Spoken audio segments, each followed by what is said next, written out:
இந்த பொங்கல் வந்து நிறைய பேருக்கு செய்ய தெரிய மாட்டேங்குது. தட்டில் வச்சாங்கன்னா தயிர் சாதம் மாதிரி தளன்னு இருக்குது. பொங்கல் அப்படி இருக்கக்கூடாதுங்க. கரண்டியால் எடுத்து தட்டில் வச்சோன்னா சும்மா அல்வா துண்டு மாதிரி வழுக்கிட்டு வந்து பொத்துன்னு விழணும்.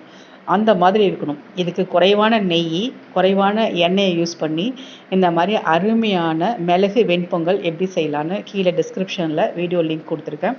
மறக்காமல் செக் பண்ணி பார்த்துட்டு அதே மாதிரி பொங்கல் செய்யுங்க. உங்களுடைய பொங்கலும் தட்டி தூக்கும், சூப்பராக இருக்கும், செம்ம டேஸ்டியாக இருக்கும்.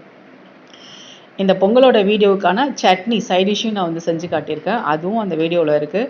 சூப்பராக அல்டிமேட்டாக ஒரு சட்னி, தேங்காய் சட்னி செஞ்சு காட்டியிருக்கேன். கண்டிப்பாக அதையும் வந்து ட்ரை பண்ணி பாருங்கள். அவ்வளோ அருமையான இந்த பொங்கலை வந்து மிஸ் பண்ணிடாதீங்க. இந்த பொங்கலை வந்துட்டு எங்கள் வீட்டுக்காரங்க காலையில் வைக்கக்குள்ள ஒரு கமெண்ட் சொன்னாங்க, நான் வேலை மெனக்கெட்டு போயிட்டு உன்னோட வீடியோவில் போயிட்டு எனக்கு வந்து சட்னி வந்து தாளிக்காமலே வைக்கிறேன் அப்படின்னு சொல்லிட்டு நான் ஒரு கமெண்ட் போட போகிறேன் அப்படின்னு சொன்னாங்க. அந்த மாதிரிலாம் நெகட்டிவாக எதுவும் கமெண்ட் போட்டுறாதீங்க. சூப்பராக இருக்கும். சட்னியை தாளிக்காமல் செஞ்சால் தான் அருமையாக இருக்கும்.